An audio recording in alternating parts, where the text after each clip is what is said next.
Միջնորդում ենք նախ, որպեսզի պարոն Ավետյանը հեռացվի այս վարույթից և չմասնակցի այս դատական լսումներին առհասարակ, պատճառը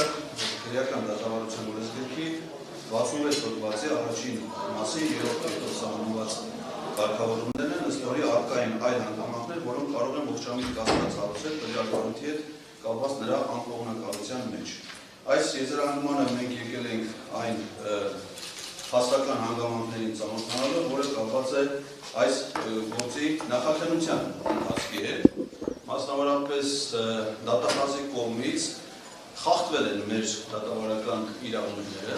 մասնավորապես խելամիտ ժամկետներ չեն տրամադրվել մեզ կողմից ներկայացված միջնորդությունները քննության առարկա դարձնելու, դրանցով պայմանավորված վարույթային գործողություններ իրականացնելու և այդ վարույթային գործողությունների արդյունքում մեր իրավունքները պաշտպանելու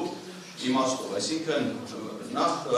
վարույթի ժամանակացույցն է շատ տարօրինակ, որը նույնպես խելամիտ դատողություններ ունեցող մարդու մոտ կարող է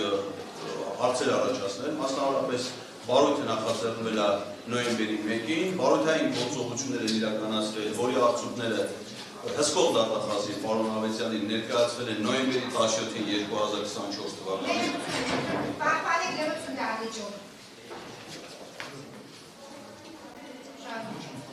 2024 թվականի նոյեմբերի 17-ին ներկայացվել են հսկող դատախազին, բայց նրա կողմից որևէ որոշում չի կայացվել այս ամբողջ ժամանակահատվածում ու շատ անհասկանալի հանգամանքներով առանց որևէ լրացուցիչ վարույթային գործողությունների 2025 թվականի փետրվարի 21-ին անհիմն մեր կարծիքով որոշում է կայացվել մեր գործողությունների հետ որևէ կապ չունեցող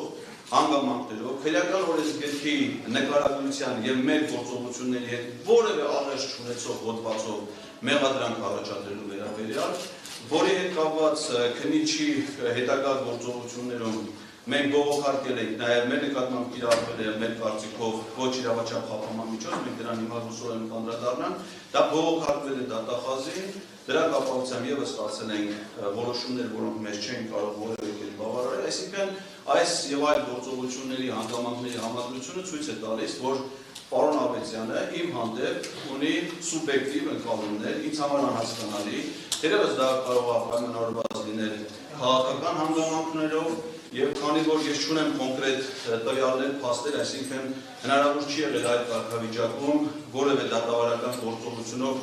արգրավել ենթադրենք պարոն Ավետյանի բջջային հեռախոսը, ստուգել նրա պարունակությունը, այդ թվում և WhatsApp հավելվածով նամակագրությունը, հետևաբար չեն կարող ասել, թե կոնկրետ ինչ հանգամանքներ կարող է պատճառ հանդիսած լինեին, որպեսզի պարոն Ավետյանի նկատմամբ ցուցաբերեր նման որոշումներ, նման մոտեցումներ։ Պարոն Ավետյանի կողմից նաև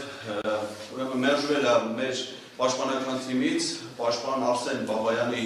միջնորդությունը վարույթում այլ անձանց ներգրավելու, մասնավորապես վարչապետ Նիկոլ Փաշինյանին, ազգային ժողովի պատգամավորներ Ալեն Սիմոնյանին, Անդրանիկ Քոչյանին, Արուսակ Ջուլակյանին, որպես մեղադրել այս գործում ներգրավելու համար, ինչը ցույց է տալիս, որ պարոն Ավետյանը մեր կարծիքով հակված է եղել ոչ թե գործի անկողմնակալ բազմակողմանի քննություն կազմակերպելու իր իրավասությունների շրջանակներում, այլ հասցեական, անձնապես իմ դեմ կոնկրետ գործողություններ անելու և դրանով պայմանավորված ոչ մեր կարծիքով ոչ իրավաչափ որոշումներ կայացնելու համար։ Կարծում ենք, որ սա մինչև այժմ ցուցաբերած վարքագիծը ռիսկեր է առաջացնում նաև նրա հետագա գործունեության հետ կապված, ընդ որում մենք պարոն Ավետյանի գործողությունների մեջ նաև նկատել ենք այնպիսի ծառեր, որոնց կարգավորումները տրված են քրեական օրենսգրքի 480 հոդվածի կարգավորումներով, ակնհայտ անմեղ անձին քրեական հետապնդումներ ենթարկելու և քրեական օրենսգրքի այլ հոդվածների կարգավորումներով, մենք դրա հետ կապված ունենք շատ ծանր հիմնավոր դատողություններ, բայց դրա հետ կապված իրավական գործընթացներ նախաձեռնելու և դրանց իրավական գնահատական տալու համար նախ և առաջ անհրաժեշտ է, որպեսզի պարոն Ավետյանը հեռացվի այս վարույթից և չունենա այս վարույթում որևէ դատավարական կարգավիճակ։